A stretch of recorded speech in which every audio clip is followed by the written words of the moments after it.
Hello, everybody, and welcome to the Internet of Waters Peer-to-Peer Network webinar series. Today, we will be talking about California's Handbook for Water Budget Development. If you can advance the slide. My name is Ashley Ward. I am the Engagement and Outreach Associate for the Internet of Water. I'm also going to introduce, I think if he's on already, Peter Cullihan, our Executive Director. Peter, if you're here.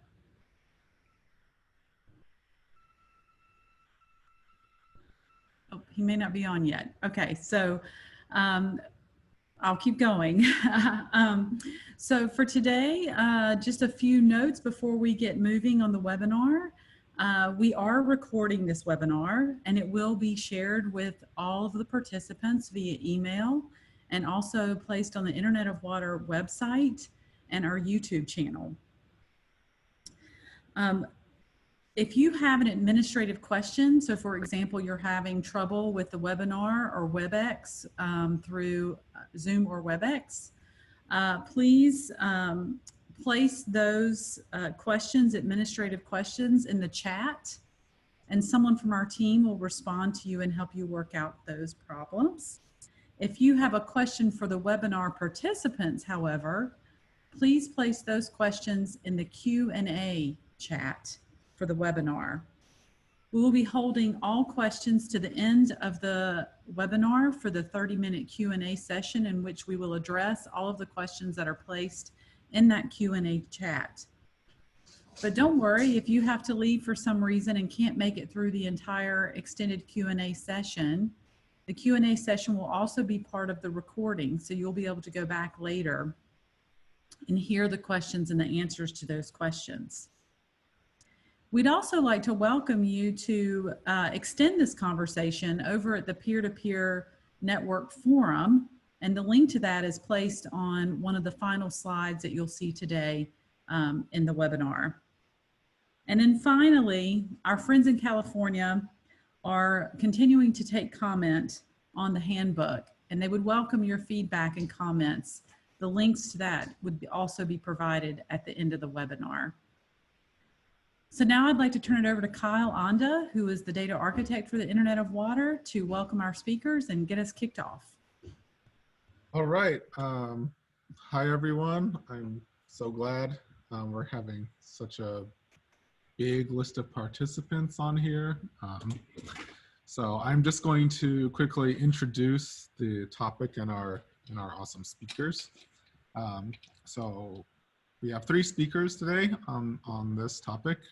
First is Abdul Khan, who's been leading water resources planning and management activities in California for 30 years or so, and he's been leading the technical staff that's been developing the Water Budget Handbook. Todd Hillaire has been at California DWR for about 30 years as well, and has been the subject matter expert for developing hydrologic and operations models and simulations that are in use in California. And Paul Shipman has been a water resources engineer at California DWR as well, and has worked on a number of strategic water plans and the implementation of the Sustainable Groundwater Management Act and the Open and Transparent Water Data Act. And these are just very brief introductions, but I just don't want to take up too much of their time. So they're going to present on this California Handbook for Water Budget Development, which I think does a really excellent job laying out the justification for and logic of a water budget and situating it explicitly in the hydrologic cycle. It synthesizes a lot of hydrologic concepts, methods, and data for lots of different kind of levels of expertise, and I think can really help folks with thinking about better planning, implementation, and documentation of water budgets. So, and I myself am really excited to see this work read by folks outside of California, because I think the whole nation can really benefit from it. And with that, I'll turn it over to our guests. Thank you. This is Abdul. Thank you, Ashley, Kyle, and Lillian, for your invitation and hard work to enable us to present the Water Budget Handbook. a broader audience beyond California. I lead the Water Budget and Analytics section in the Division of Planning of California Department of Water Resources. Two of my team members, you heard about them, Todd Hillaire and Paul Shipman, and I will provide a summary of the draft Water Budget Handbook, which was released on February 7 of this year. Next slide, please.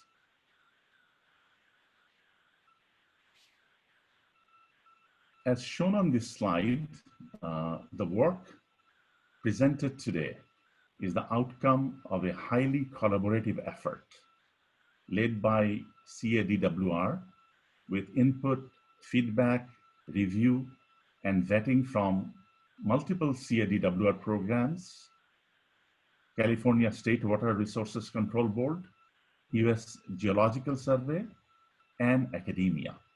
Next.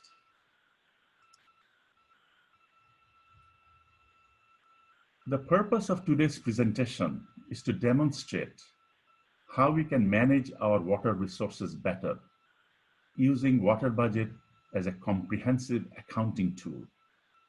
Today's webinar is divided into 4 segments. First, in segment 1, I'll provide an overview of sections 1 and 2 of the Water Budget Handbook, which focuses on what we need to do and consider when we're trying to develop water budgets for an area. Then in segment 2, Todd will go through sections 3, 4, and 5. These 3 sections focus on the water budget components and methods to estimate each component. Next, in segment 3, Paul will cover sections 6 through 9 with focus on applications of the handbook. Finally, Paul will conclude with segment 4 by furnishing a brief recap and links to available resources. Next. Now I'll go over the important considerations for developing water budgets for an area, starting with some history, legislation, and basic information related to water budgeting. As you can see on this slide, starting in 1957 and through 2018, California has published 12 water plans, which presents, among other information, water budgets at a regional and state level, focusing primarily on supply and use. California Water Code was amended in year 2000, became effective in 2001, and it directs CADWR to update the water plan every 5 years. The next water plan is due in 2023. Next slide, please. Recognizing the importance of water budgets, several legislation, including the Sustainable Groundwater Management Act and Assembly Bill 1668, among others, have codified water budget development to be part of groundwater sustainability plans and agricultural water management plans. Next. Sustainable Groundwater Management Act provides a definition of water budget and directs groundwater sustainability agencies to include water budgets in their groundwater sustainability plans. California legislature, in their wisdom, established that accounting of total groundwater and surface water entering and leaving a basin in the definition of water budget. Next. Assembly Bill 1668 directs local agencies to include water budgets in their agricultural water management plans. Again, California legislature recognized quantification of all inflow and outflow components for the area in the characterization of a water budget. Next.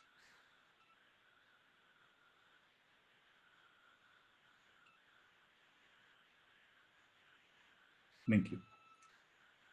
However, as seen from this quote from USGS Circular 1308, published in 2007, water budgeting is not restricted by either legislation or geography. Actually, as Kyle actually mentioned it, stated it well, it is an all-encompassing concept for understanding the hydrologic cycle. Next.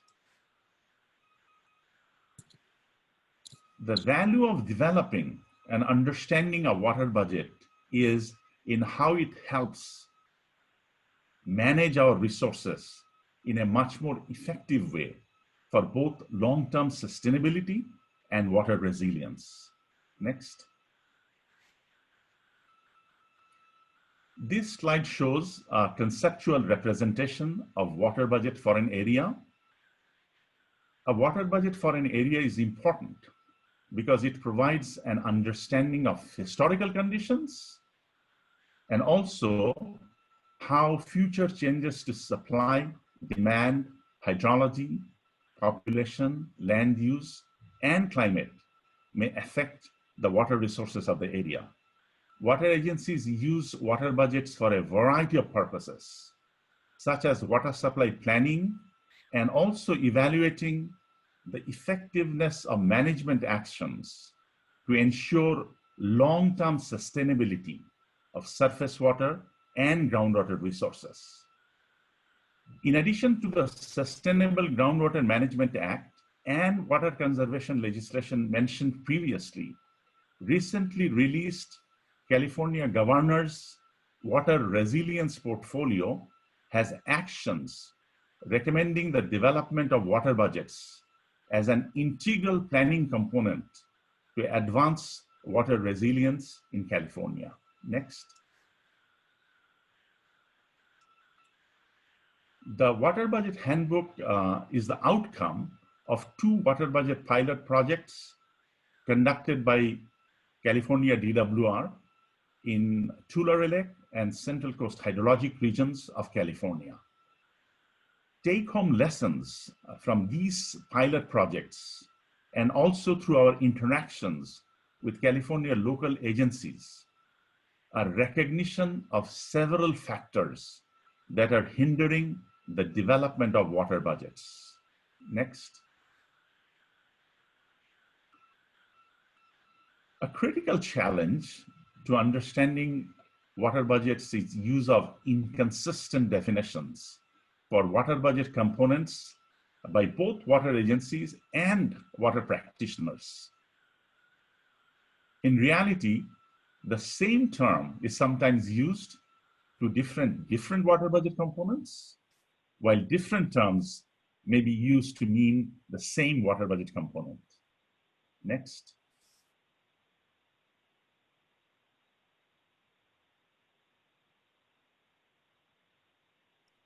A second major challenge is use of non-standard water accounting, which makes it difficult to understand and communicate water budget information in a consistent manner, and even more so, share this information in a meaningful way. Next.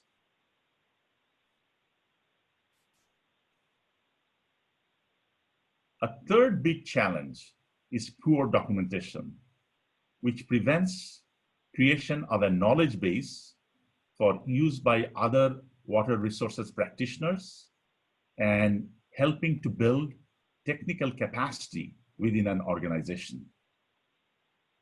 Next.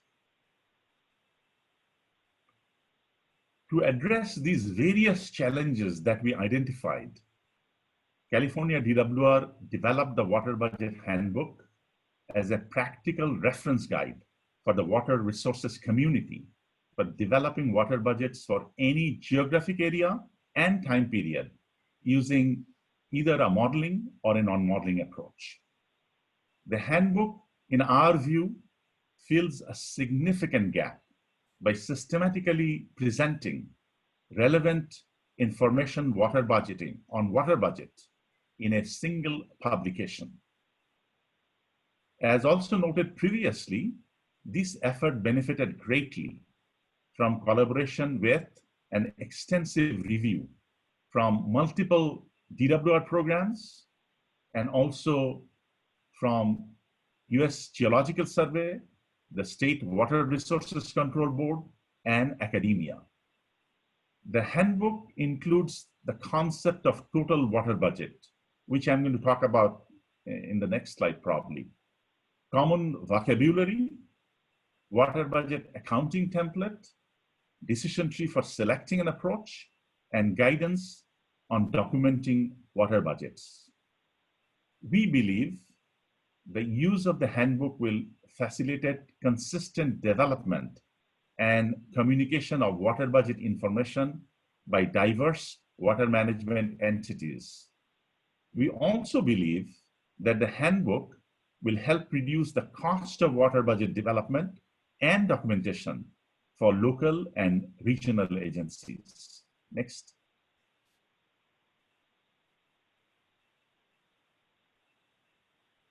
The handbook contains 9 sections. Sections 1 and 2 of the handbook include foundational concepts related to water budget development. I'll cover some of these foundational concepts in the next few slides. Next. As you can see on this slide, handbook includes the first ever 3-dimensional representation of water budget components using a systems approach. Total water budget represents a comprehensive accounting of all inflows to and outflows from the 3 interacting systems in an area. The land system here is shown in green. The surface water system is shown in blue, and the groundwater system is shown in brown. Total water budget, a 3-dimensional representation of the water budget components, as shown on this slide, is critical for managing water resources more effectively, based on an understanding of system interactions and movement of water between these 3 systems. A water budget zone, represented in this schematic, is any user-defined water management area, be it a watershed, a groundwater basin, a water district, etc. On the schematic, flows entering the water budget zone are shown as blue arrows. Flows leaving the water budget zone are shown as orange arrows. Flows from one system to another are shown as green arrows. And any internal flows within a particular system are shown as purple arrows. Depending on the need of an agency and the importance of individual water budget components for an area, a few, some, or all components shown on this schematic will need to be accounted for in a water budget. For example, an area which does not have any groundwater component, water budget for that area may focus on only the land and surface water systems. Next.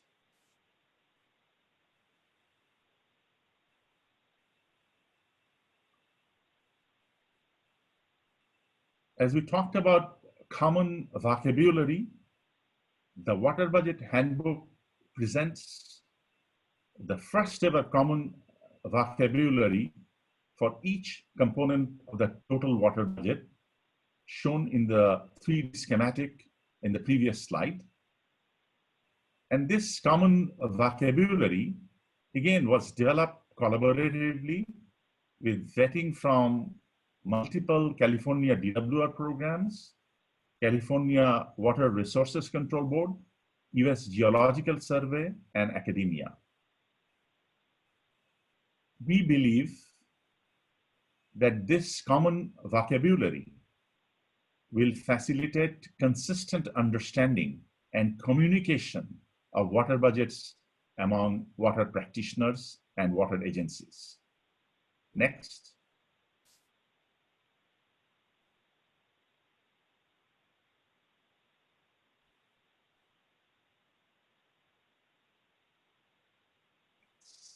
Take a little bit of, okay, there it is. This slide shows an example of common vocabulary, groundwater export. So I'm still on, okay, so in the previous slide, there's an example of common vocabulary, which was defined as a volume of groundwater pumped from the underlying aquifer for use outside the water budget zone.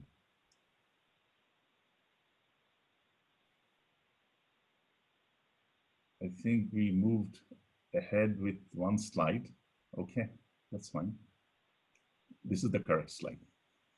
The handbook includes, as you see on this slide, a standardized water budget account template to help organize and present inflows and outflows for the land system, the surface water system, and the groundwater system, as well as the total water budget.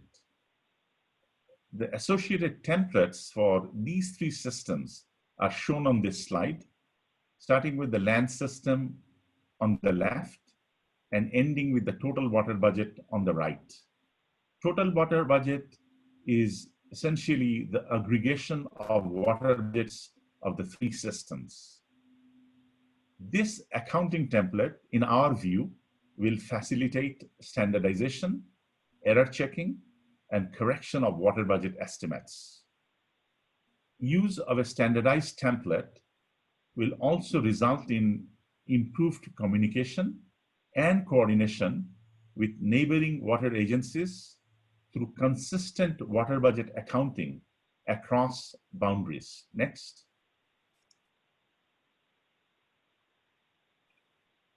Two general approaches to water budget development are presented in the handbook, a modeling approach and a non-modeling approach.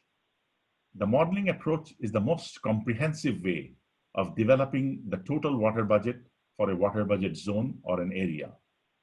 But development of a defensible, integrated numerical model that is well calibrated and has stakeholders buy-in requires considerable investment in data, tools, people, and process. In contrast, the non-modeling approach is used in the absence of a robust, accepted, integrated numerical model, or when a model may not be needed for estimating the required water budget components. Next. The Water Budget Handbook is intended to assist water managers having different levels of data, capacities, and resources. It includes several decision trees to select an approach to water budget development. This slide shows the logical steps for determining when to use a non-modeling approach and when to use a modeling approach. There are cases when a hybrid approach may be best suited for an area, depending on data availability and existing model features. Next slide, please.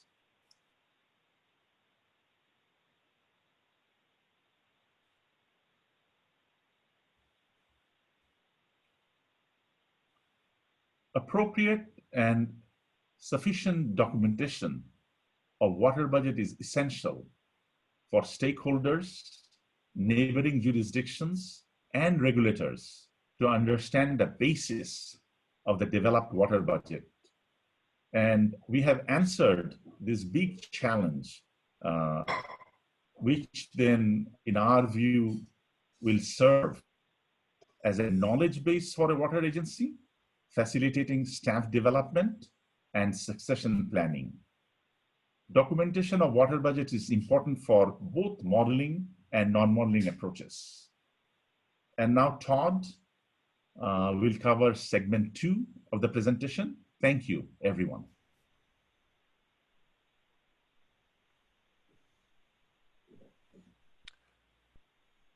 All right, thank you, Abdul. Hello, everyone. I'm going to proceed into talking about sections 3, 4, and 5. Next. So what you see here on this slide is I've extracted out the table of contents to kind of give you an overview of what's in these sections. And these sections will focus on the land system, the surface water system, and the groundwater systems.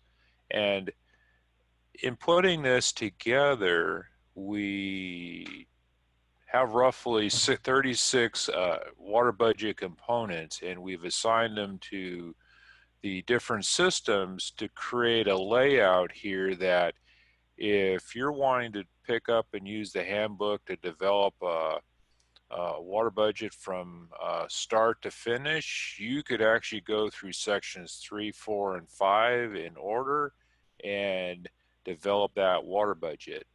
We also have created in a way that just, if you want to go look at a particular water budget component that you are really interested in, just go in and take a look at that component.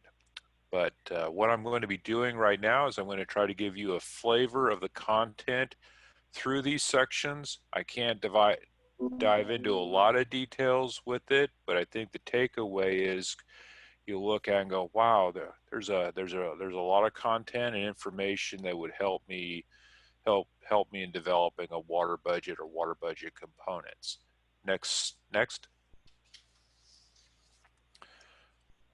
So focusing on section 3, and this is the land system, and what we're trying to do is help the user focus in on a particular system. And with this system, you can see it involves managed land uses and native land uses. We do focus on the land system because that, a lot of things arise where we're wanting to address water management issues, and we need to get a good balance, a good understanding, and develop our components related to managed land uses. And I'm going to kind of dive into that a little bit more. But with each system, when Abdul mentioned the water budget accounting template, you can, with that template, you can do a water budget on each system and then aggregate them all for a total water budget zone budget. So there we can offer some flexibility in doing all this. Next slide.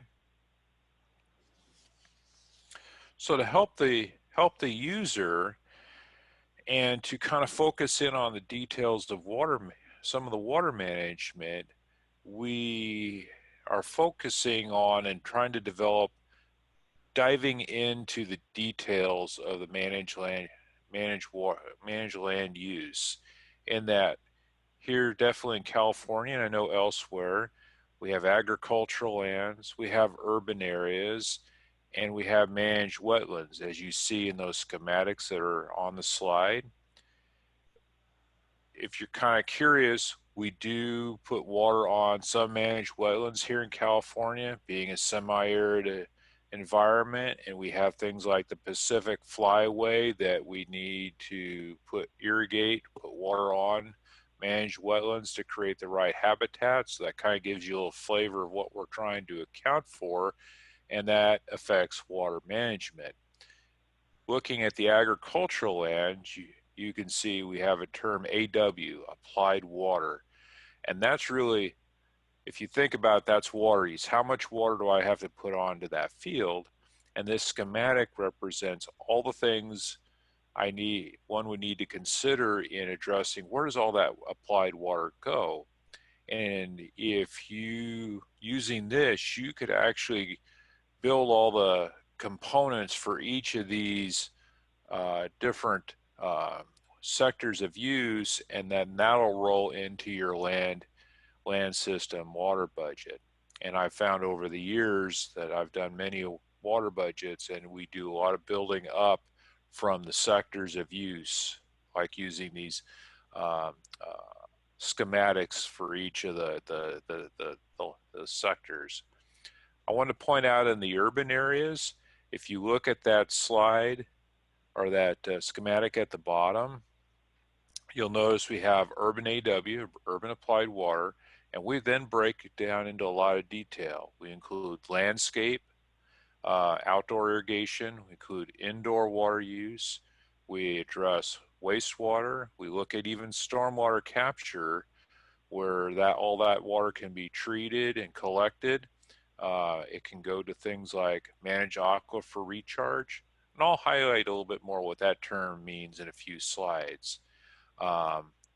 But that's essentially just intentional recharge of the groundwater system. And we also address return flow. We have RW, which is recycled water that could go back into the system or be exported.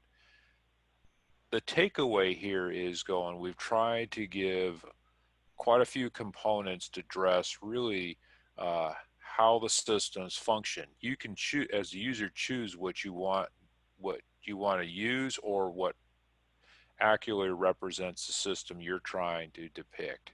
Next.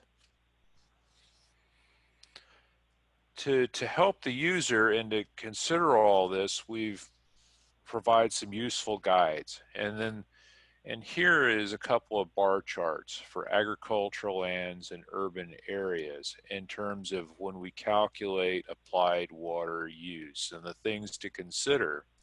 And what you see for the agricultural lands, we have bar charts for supply and bar chart for disposition. Starting at the supply side, we look at the natural supply, which is precipitation, and then we look at the applied water, that is to supplement precipitation to meet the water demand or the water use or applied water. There's various people use different terms for that. We've really trying to focus on applied water, but we look at surface water delivery, groundwater extraction, stored water extraction, which is a form of groundwater extraction, and I'll highlight that in a few slides, and recycled water. That paints up the picture of supply. Following the arrows to the left, then we address all the dispositions of that water, disposition of precip, the disposition of applied water, like through return flow, recharge, or evapotranspiration. Arrows further going to the left side of the screen are then where do some of those components, those dispositions go? Do they go to other systems? Do they go outside the water budget zone? So trying to depict what things the water budget developer needs to consider in developing their comprehensive water budget. And even at the bottom, you'll notice of the disposition, we do account for change, like in this case, land system storage. Next slide. So here I'm going to be kind of starting to give you a flavor of the content in each of the sections. This is an example from the land system section, and here I've highlighted on the left side section 3.4. It's evapotranspiration. This is going to kind of walk the user through, the definition, provide some context to how evaporation is what it includes. How do you determine the ET? And we start off with, you might be considering remote sensing or maybe some climate-based reference evapotranspiration and crop coefficients, some different methods that could be potentially used. And then where you see in the center, I've got highlighted some different methods. Next. And here I just kind of pulled out, here's a sample of, here's 4 methods for computing evapotranspiration that we present in the handbook. Some of the things to always remember, using available reports, we might be able to obtain estimates from models. We can look at using crop coefficient approach or use a water duty based approach. And so we have 4 methods, and then the handbook will outline the details of each of the methods. I'm not going to go into that in any detail now, but that gives you a flavor of what you would find. Next slide. So I'm going to kind of move forward in the section and look at applied water, because applied water is really an important value to determine, and you can actually make some estimates from there. And that's where you see the slide title, applied water provides a springboard to estimate other components. And I'm going to kind of walk through what that means in the next few slides. Here I've highlighted method 3. When you estimate applied water volumes, this is the amount of water it's like delivered to a farm gate or to a city. We're going to use for an example for agriculture, crop ET. And you follow the arrow from left to right, you go, okay, I've highlighted crop ET, there's some narrative. You follow the arrows continuing to the right and you see, hey, we have some applied water equations, and kind of laying out how the user would use that. Next. So this slide highlights some of the pages where we also provide steps on how to do this. So getting kind of feel of what we have available as content-wise. For calculating ET, we have steps 1 to 6, starting with calculating crop ET, addressing precip and runoff, to calculate evapotranspiration of applied water, and then using irrigation efficiency to estimate applied water, and we provide an equation. So that kind of helps you get to estimating applied water, but we also provide this springboard of calculating potentially some other components as well, and that's where the document is kind of intertied together to be very useful. We can make initial estimates here. Steps 7, 8, and 9, as you see in the middle of the page, when you follow the arrow from left to right, you go, well, you could estimate volumes of groundwater extraction, applied water reuse, and surface water delivery from this. And this is where we give some thought to, if you had spatial coverages of land use, and you also maybe have some spatial coverage, or water sources that are applied to different crops. Water source meaning groundwater, surface water, or maybe even reuse. If you are able to query your crops by water source and come up with acreages, you can actually get to these volumes and start to come up with estimates of these different sources of water. Sometimes we have to estimate those because maybe data might not be available for all the areas, or you have all completely measured surface water deliveries or groundwater. This is a way to make an estimate and start to complete at least get an initial cut on all your components. And on the right side is a table that is kind of an example of the calculation we went through. Next slide.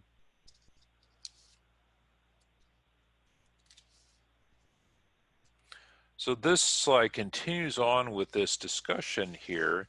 On the left side, here's a couple tables that are summaries of walking through calculating applied surface water and applied groundwater. Now, in the center of the page, we have some tables on irrigation losses associated with different irrigation types. And this is kind of an example. There's more information on the internet, but this is kind of a starting point of information and maybe processes to estimate other components. As you see on the right side in step 10, we are able to calculate volumes of irrigation recharge and irrigation return flow. When you know something about what portion of irrigation goes to each one from these percentages, then you can make these estimates. And again, these are estimates and maybe an iterative process as you develop your water budget and need to come back and be revisited. I've done water budgets for nearly 30 years now, and it's really a very iterative process to come up with water budget component volumes that feel that are representative of water management and hydrology that's going on. Next. So we also provide some examples, and this is intended just to kind of give a high-level look at an example of um, computing, using this particular section I just talked about to estimate applied water, as you see in the diagram, AW, return flow, applied water reuse, and recharge of applied water. So this example kind of walks you through. Next. And so again, we provide some direction using those tables of irrigation losses for different irrigation methods to help make those estimates as you see the tables on this page. Next slide.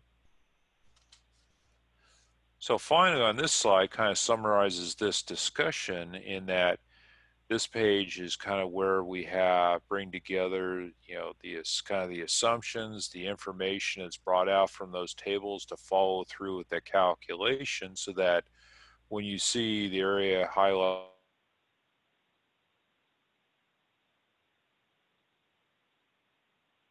volume of return flow and a volume of recharge of applied water. So just trying to identify, what information that you can find in the document.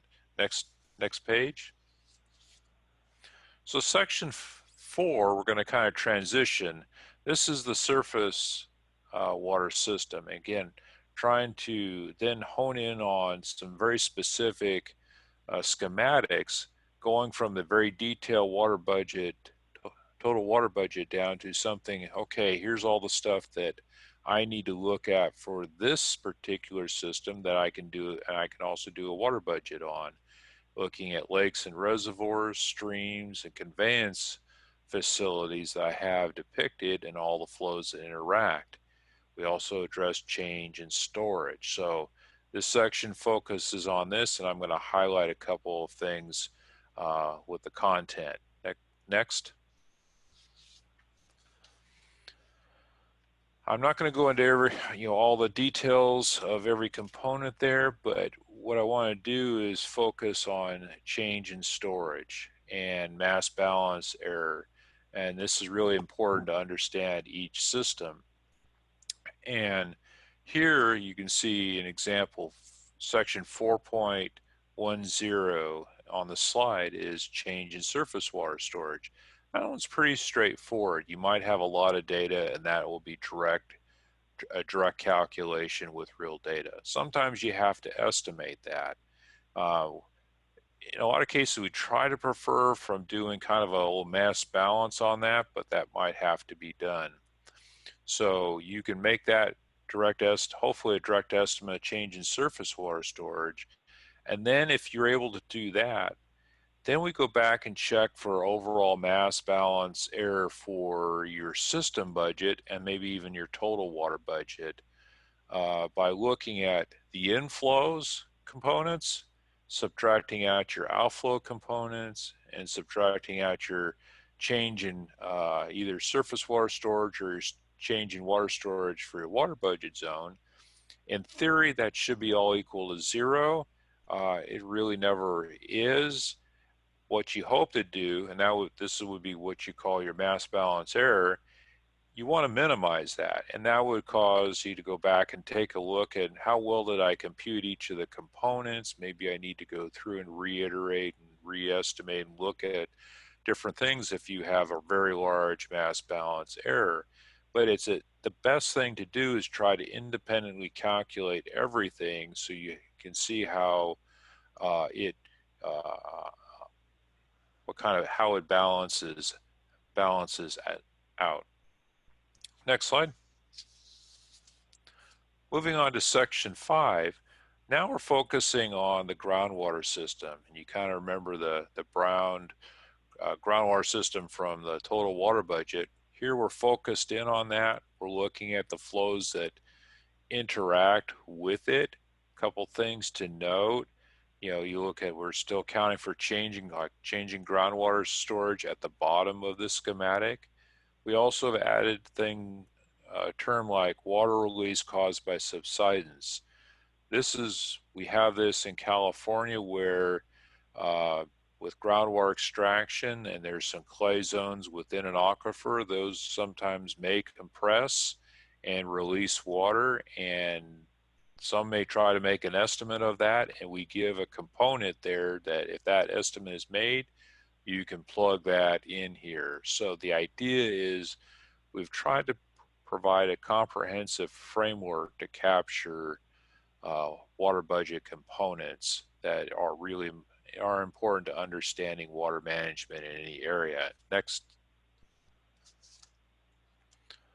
So here, just want to give you a flavor of looking at common vocabulary.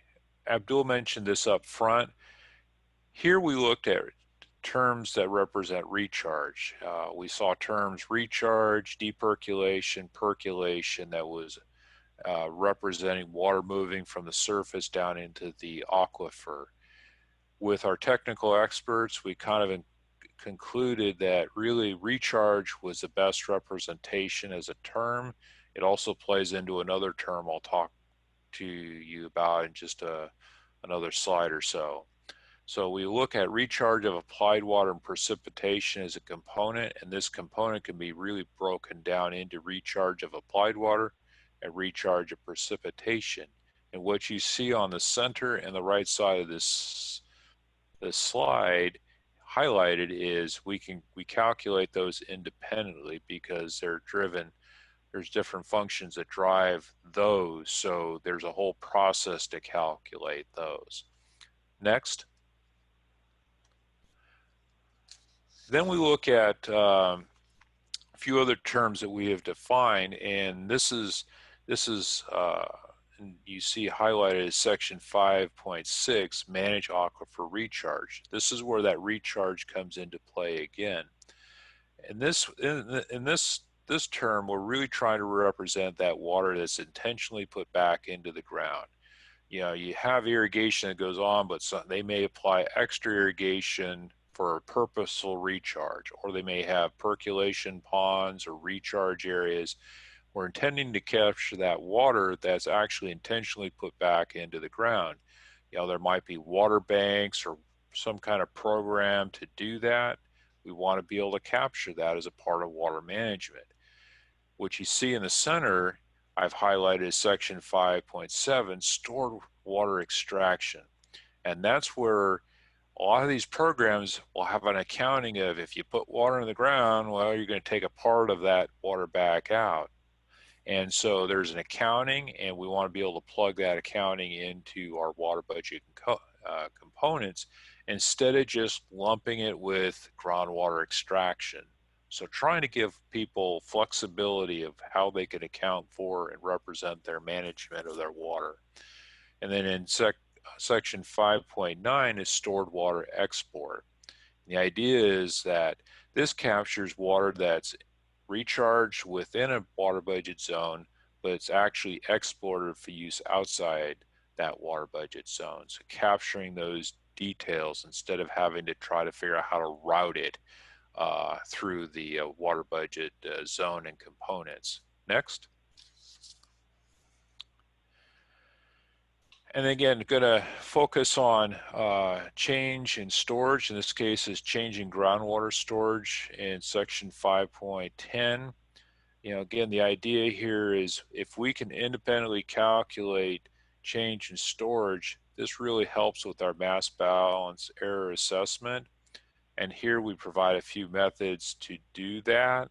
You know, it'd be like using groundwater level data and aquifer parameters to help hone in on this value. But the best way we really can do in a developing a water budget is always independently calculating everything and then evaluating what our water budget is, and you can account for it through looking at it through the water budget accounting template that Abdul had mentioned. So hopefully this has given you a high level overview and a little bit of a flavor of the content and things that you could see and find in the handbook in the sections 3, 4, and 5.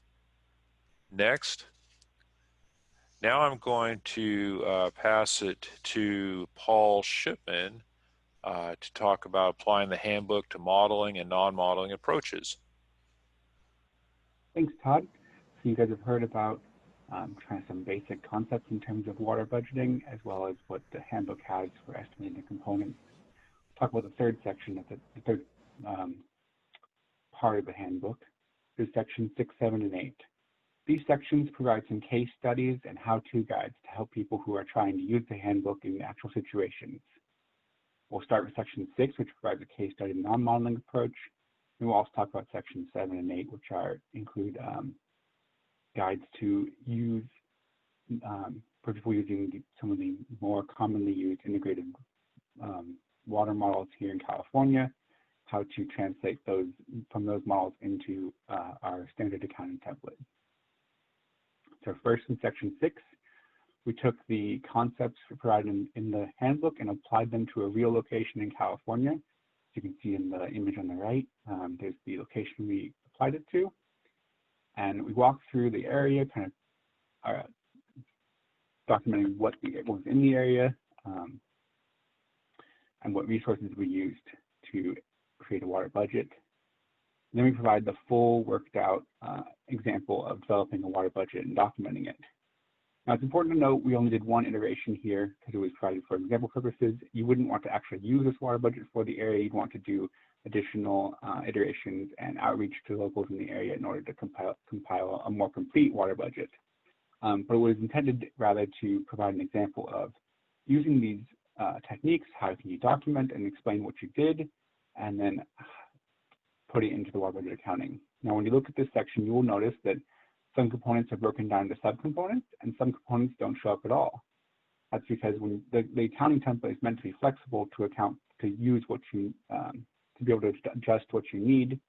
And sometimes you do need to add some components, and sometimes components either aren't significant in your area or just can't be, you don't have enough information to quantify them, and thus they might be left out.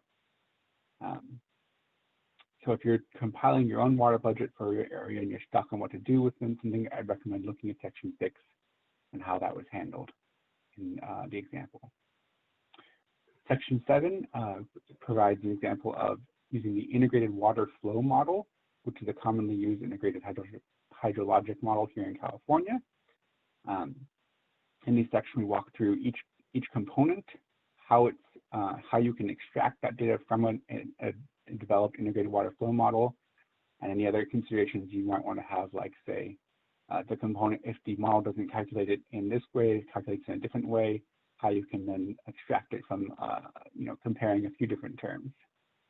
At the end of section 7, we present a kind of quick reference guide so that if you know how to use these things, you can quickly relook up, okay, I need precipitation.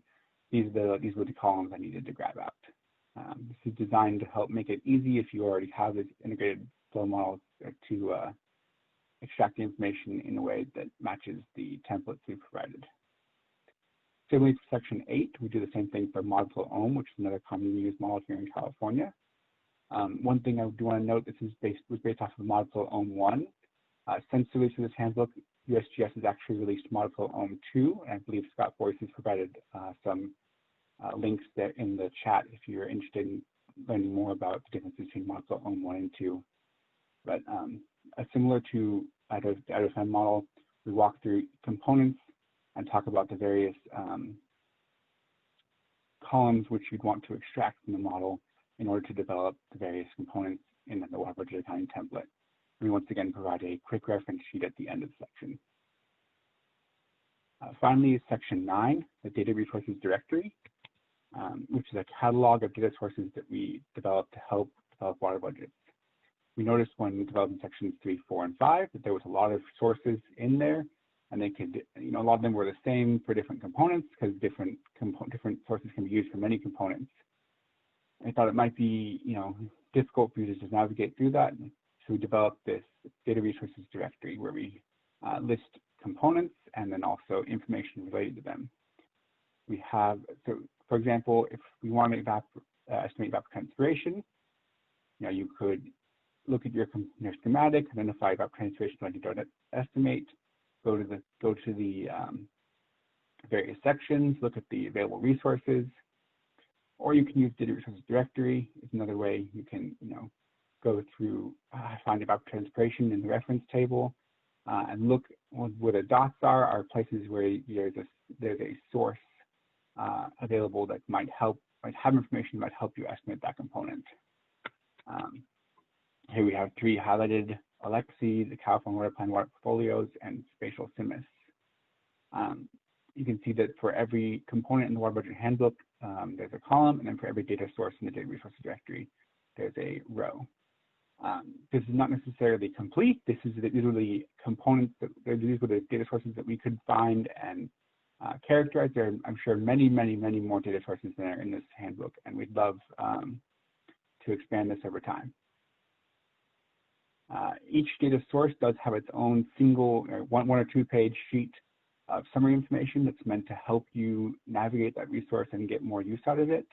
This includes both who owns the resource, who developed it, what sources it can be used for, what the actual information you're actually grabbing out of that source is, a data link to the data itself, and then a metadata link if there's a separate place where you can find the information about the information, and some additional metadata just to help you know if that information is going to be relevant for what you're looking for, and finally some tips to access and download the data.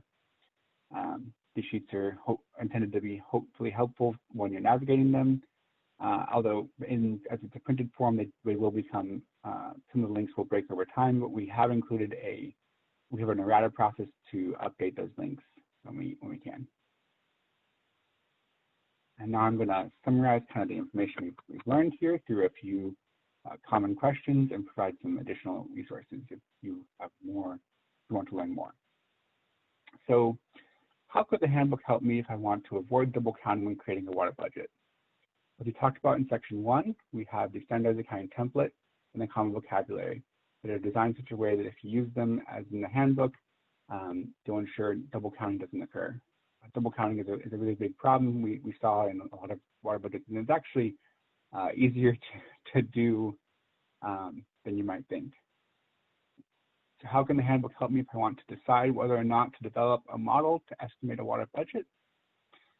As Abdul showed, section 2 contains a variety of discussion and flow charts. It would help identify what methods would be most appropriate based on your purpose, as well as your resources available to you.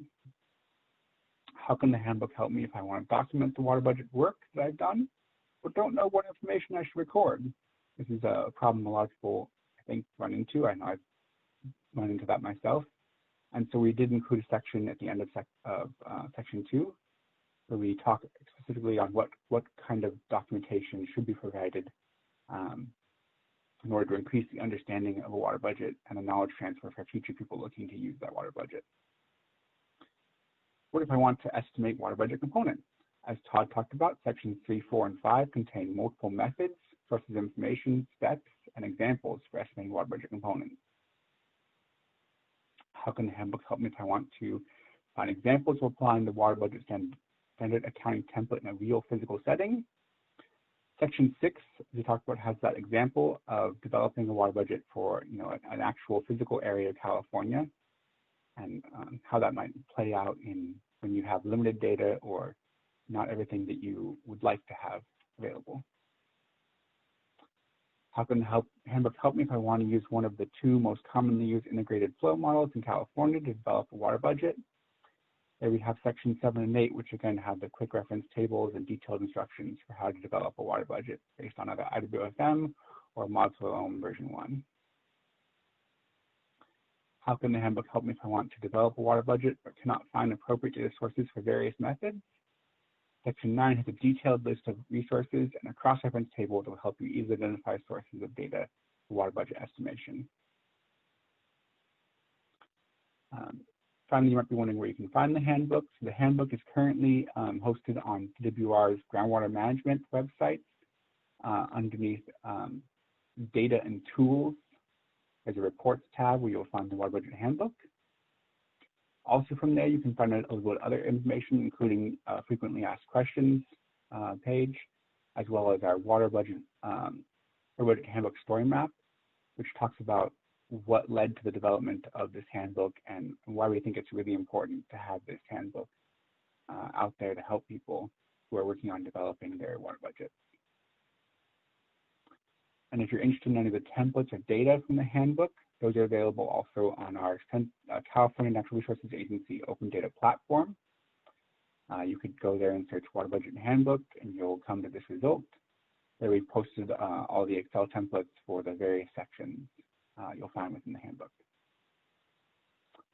And if you wanted to find out more about kind of the topics that Todd was going over, a more in-depth look at how we actually estimate some of the various methods in the handbook, we had a webinar back in April that was recorded, where we touched on the 4 most popular topics from our survey, which included groundwater stream interaction,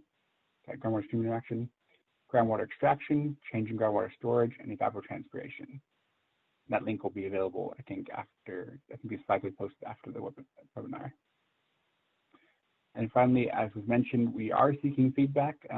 We are currently in the process of revising the handbook, and so if you have additional feedback, we'd love to hear it. And that can be submitted to Abdul Khan by the methods shown on this slide. Thank you very much. I'll turn it back over to Internet of Water.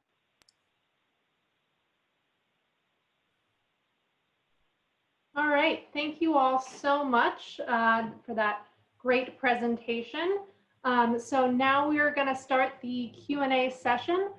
So if you have any questions, please submit them through the Q&A box at the bottom of the screen. But before we do that, I'd like to take a quick moment to introduce the Internet of Water's CEO, Peter Colohan. Would you like to say hi? Hi, everyone. I'm Peter Colohan. I'm the Executive Director of the Internet of Water Project at Duke. It's a pleasure to be here with you all. And just really want to thank our colleagues in California for this wonderful presentation about water budgeting, which is so critical. We will certainly defer to them on water budgeting. We are not water budgeting folks at IOW per se. We're the data people that help you do water budgeting. So, but again, we see water budgeting as a really important use case for the Internet of Water, which is why we advance this dialogue. And we see lots of opportunities there for lots of reasons. So thanks again for participating. We're really grateful for your participation, and we want you to stay engaged in the Internet of Water through these webinars, through our peer-to-peer network. I'm really glad that you all are doing that. The Internet of Water is, I always like to say we have met the Internet of Water, and it is us. It is not Duke. It is not any one state or any one person or group of people. It's all of us together, the whole data community working together on this problem. So again, my thanks for being here, and I'm happy to answer any questions that I can about the Internet of Water itself. I defer to my colleagues from California on this awesome presentation. Thank you. Thanks, Peter. So let's start with our first question from Adil Abdallah. He says, very nice work for sure. How many staff members are involved with this model? He's thinking of the colossal task to get all this data put together for the model for the entire state. So I'll take that, and then I'd also ask Todd and Paul to chime in. So this is I mean, the question is a little bit difficult one, because the Water Budget Handbook per se is not necessarily a model. It is a framework for calculating water budgets. And it looks at the whole hydrologic cycle from this 3D systems approach and considers the land, surface water, and groundwater systems and their interactions. And this framework, what it provides is whether an entity or a water practitioner, whether they have a model or if they do not have a model, for both those cases, provides a complete framework in terms of going about and estimating each of the water budget components, and then putting those components in each of the accounting template, and essentially makes sense out of all of it, so that one can begin to understand how water is flowing into an area, where it is going out, and how the systems for that particular area, the system components are interacting with each other. So I just want to clarify that. It's not a model per se, but it uses information from methods and models to develop a complete total water budget. And in terms of people involved, from time to time, we started this project, as I mentioned in my presentation. This was the outcome of 2 detailed pilot studies. And those pilot studies, one the Tulare Lake hydrologic region and the other one in Central Coast hydrologic region. The way we started and the objective of those 2 pilot pilot studies was, for Tulare Lake hydrologic region, we had a model developed by DWR, C2VSIN, which is based on the integrated water flow model. So for that pilot, our question was, is water budget, developing water budget, what effort does it entail developing a water budget if we have an existing model?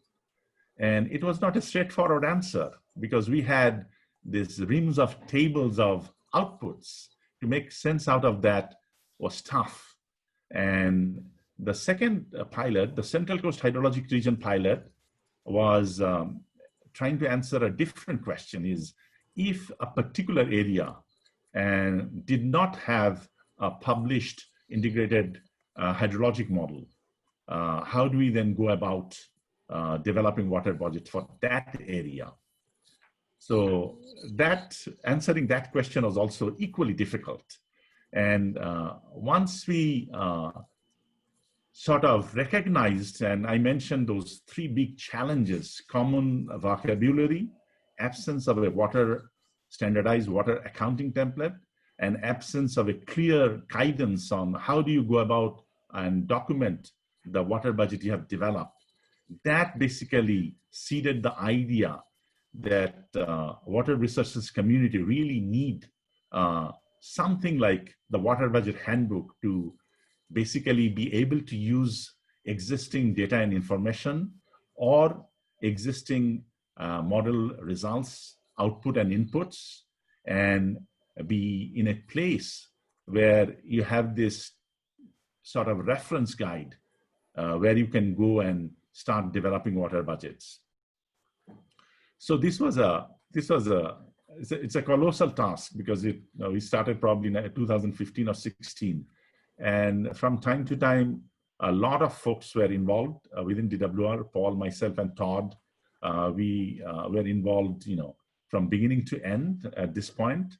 And then within DWR, planning division, division of regional assistance, division of Bay Delta office, and then groundwater sustainable management office, and DWR's region offices.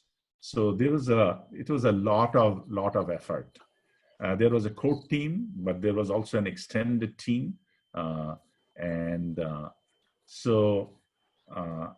it's as Abdul said, it was a colossal task, but we were very happy to do that. And I also want to mention we were also assisted by a consultant, Udard and Karan, and I think Sakib Nadmus is on the line. So I want to recognize all the folks who actually helped develop this. And I mentioned during my presentation also the contribution by US Geological Survey, California State Water Resources Control Board, and academia, in particular UC Davis and UC San Diego, and there was another UC I'm forgetting, but all of us worked together to essentially come to this point. Paul and Todd, do you want to add anything? Nope, you've covered that, Abdul. Thanks. All right. Thank you. Our next question is from Jorge Valero. who's asking when the new C2VSIMFG version of model version will be released. He's saying this model is very important to assessing water budgets. Yes, so I would actually, what I'm going to do, I'm going to provide some contact information so that Jorge can sort of contact both DWR's Sustainable Groundwater Management Office and DWR's Bay Delta Office to get a definitive date in terms of the new release of the new C2VSIM fine grid model. Great, thank you. So our next question is from German Criollo. We are currently working on estimating reservoir inflow using a mass balance method. We have measurements for precipitation, evaporation, releases, and change in storage. When we use this method, we end up with a negative inflow values for some months in summer when inflow is expected to be 0. Do you have a recommendation to deal with or explain these negative inflow values? So I'll start, and then I'll also ask Todd to chime in. And actually, Todd, in his presentation, when he was talking about lake storage, lake change in storage, he mentioned this conception or idea that when you're calculating and you are unable to measure a particular change in storage, whether it be lake or the groundwater or any other surface water system, if one could measure it directly, then of course there will be a higher level of certainty in that estimation. But when it's measured indirectly, there is always a potential of mass balance error. And evidently, in my view, when you have these negative inflow values, some mass balance errors is happening in the computation because, I know these measurements, we oftentimes, and Todd can share a lot of light, measurements, we assume a lot of times that they are actually representing the reality as it's happening, but there are also measurement errors related to a lot of the measuring instruments. So first, I'll check that if there is any measurement error which can be attributed to precipitation, evaporation, any of the releases and change in storage. So that's the first thing I'd look at. And then the second thing is I would look at, is it systematic errors, meaning that these negative inflows for some months, is it occurring every year? Then figure out why it's happening every year. That, in my view, that would actually point to some sort of issue with how these components are being measured. So I'll start there and go from there.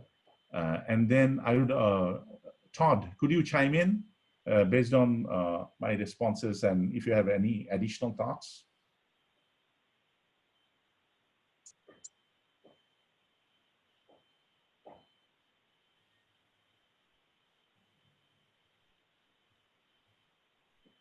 Todd, you may be on mute.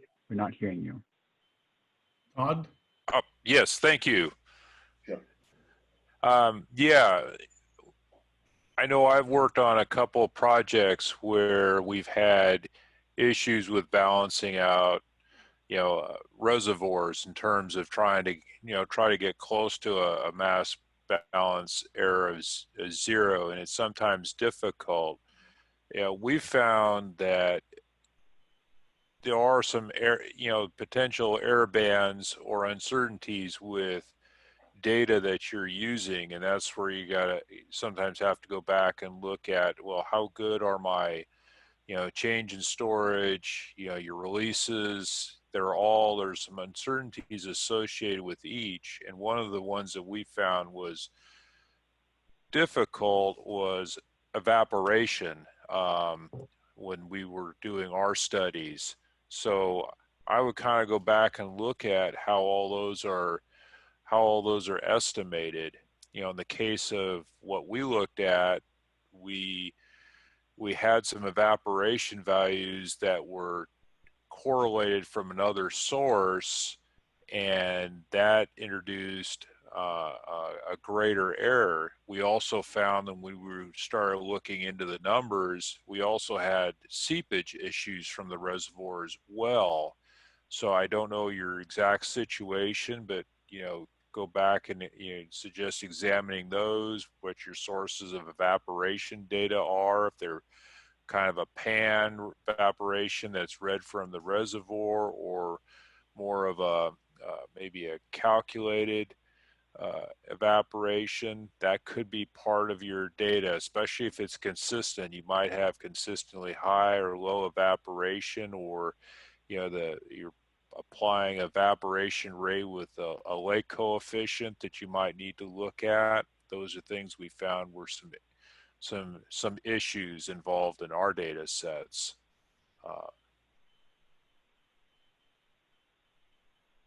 Thank you, guys. So before we move on to the next question, unless there was Paul, did you have any other comments on that? Nope, we're good. Great. I'm going to go ahead and launch a poll, and you all can respond to it as we're going on and answering the rest of the questions. And this will just give us a little bit of feedback on the webinar and help us continue to improve in the future. You all should see a poll pop up, and if you can, please answer that for us. We'd really appreciate it. The next question is anonymous, and they ask, who do you see as the most likely users of the templates and spreadsheets? So I would start again. So the idea is this would be this broad spectrum of water agencies and water practitioners, whether it be agricultural water district, urban water agencies, counties, and then cities who have to deal with managing their water resources.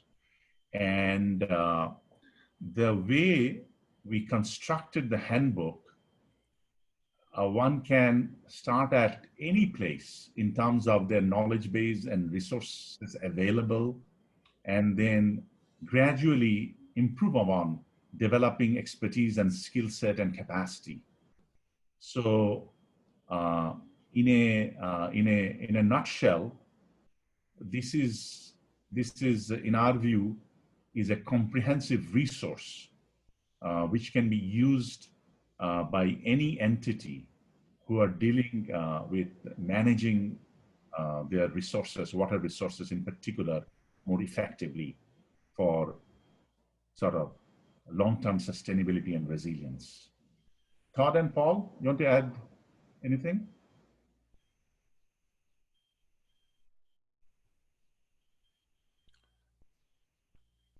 I don't have anything to add.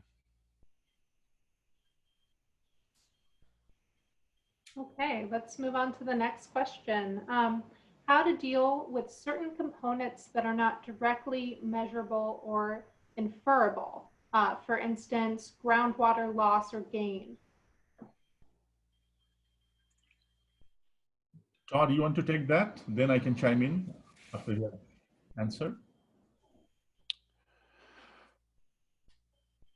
Yeah, no, it's a great question because a lot of this is going to take potentially correlation of data sets. The stream inflow has always been particularly, or not stream inflow, but accretion to the creeks and rivers, and where we lack good gauging data, it's really difficult to close the uncertainty or the error band on those numbers. And that's where I know here in California, In some areas, can we put a little bit more gauging data in? It's identified as a data gap, and can we close it in the future? Maybe. How do we address it now? It's, I think there's really no easy way to resolve it, unless you do have gauging data. Abdul, I'm going to let you. Yeah, Any thoughts? I just want to add, in the handbook, we do provide a discussion of all the components which are identified in the 3D systems, water budget framework. However, you'll see that the methods, some of the methods are very involved, and some of them are more simplistic, requiring less data.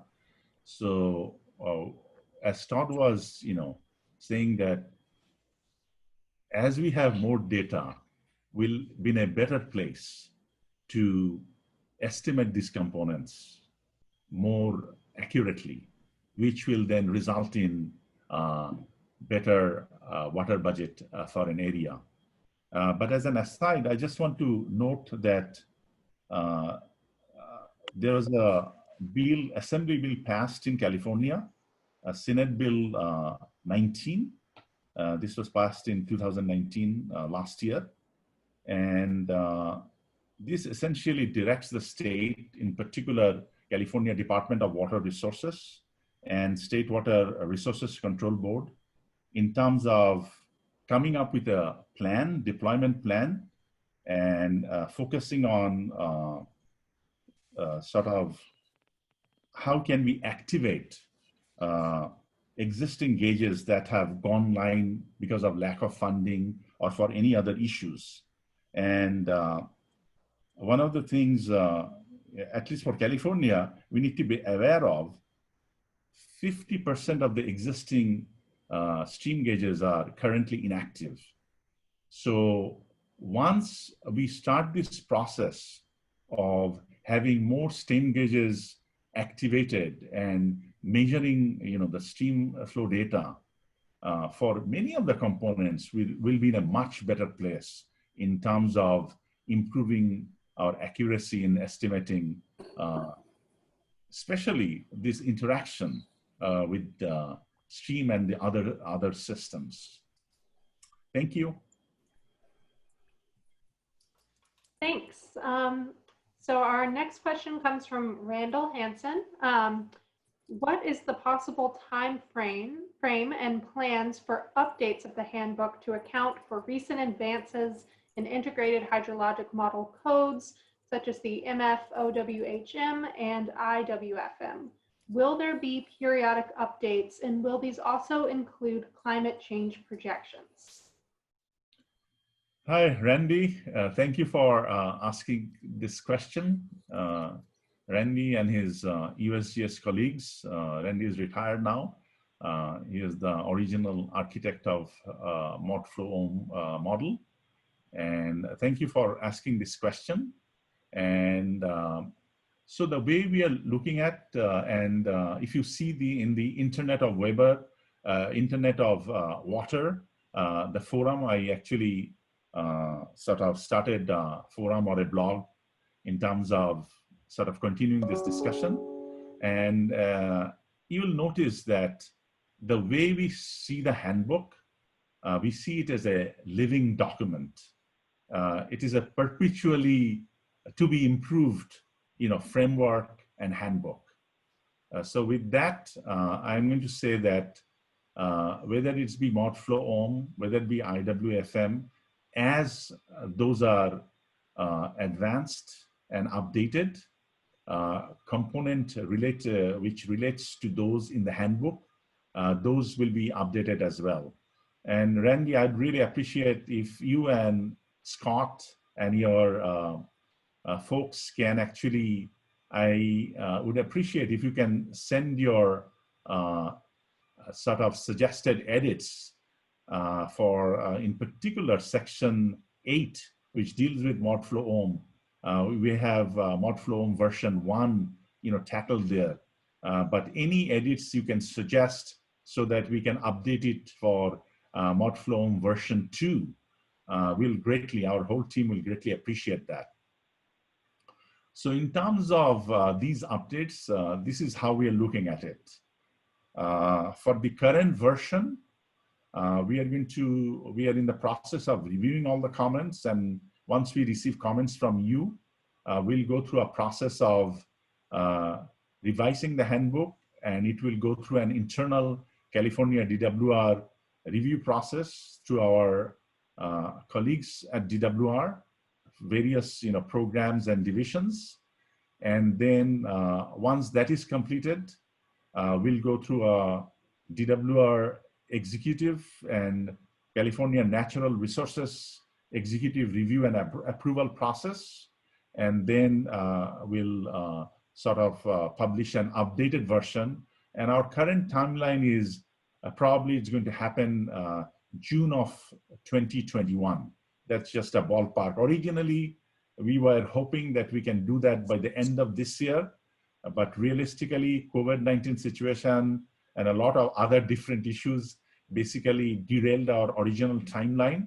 But our intent is still to have an updated handbook by June 2021. And in terms of periodic updates, and actually had a conversation recently with DWR Sustainable Groundwater Management Office, some of their management lead, in particular Steven Springhorn. And the way we look at it, in our view, 2-year updates will be too soon. A 1-year update will be too soon. So we are thinking about that at about every 3 years timeline, we'll have an updated handbook. Thank you. Abdul, can I add to that also? Please. The USGS team was kind enough to provide some comments specifically on upcoming changes to ModFlow Ohm version 2 on an early review draft. So if you go through section 8, you will find we've included some call-out boxes in places where we could include some notes to people to let them know that some of the functionality talked about might be changing in ModFlow Ohm version 2. And if we knew what that functionality was changing to, we included that information. That doesn't mean it's complete, because I'm sure there was more changes after that, but I just wanted to let people know that there is some information related to what they could expect in the differences in ModFlow Ohm 2 in the handbook. Thank you, Paul. Thank you all. And so we are coming to a close here. We have just a few minutes left. And so before we end here, I would like to just invite everyone to please continue this conversation with us on the Internet of Water's peer-to-peer forum. I put a link to that in the chat.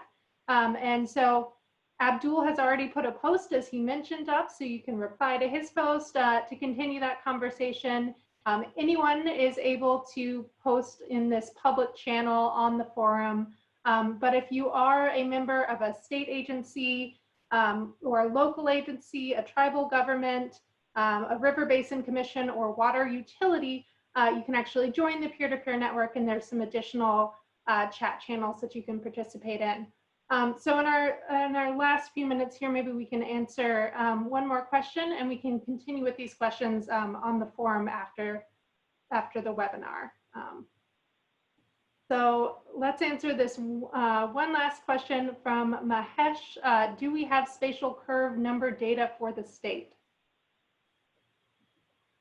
That's a very good question, and I do not have an answer to that, but we can research. Unless Todd, do you have a response to that?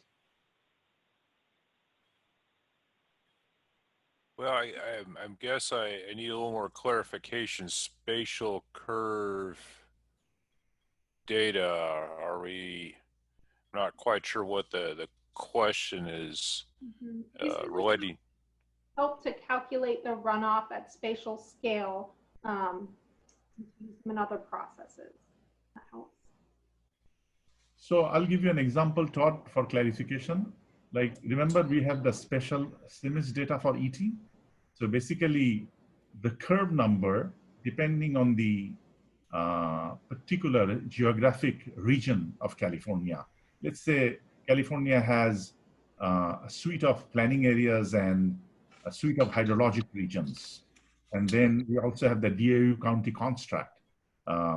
So do we have any such data sets? I mean, to my knowledge, we do not, but this is something we'll research and probably can provide a response at a later time. Yes, I'm not aware of any coverage like that, because that would be very valuable. A lot of this stuff is just done on individual studies and estimates. So yeah, we can kind of research it out a little bit more and see if anything's changed, if there's a coverage out there. But I'm not aware of anything right now. And I'll say that maybe this is a very good research topic also to be taken by Internet of Water. I mean, this is a fantastic idea, spatial carbon armor concept. I never even thought about that. So thank you, Mahesh. All right, thank you all so much. I would like to thank all of our panelists for a really interesting presentation, lots of great information. And I'd like to also thank everyone who signed on and participated in this forum, and for all of your great questions. I know there's still a few in the box, which our panelists may be able to type answers to. If we don't get to them, I will post them in our forum as remaining questions, and we'll try to get them answered there. So thank you all so much. Thank you very much.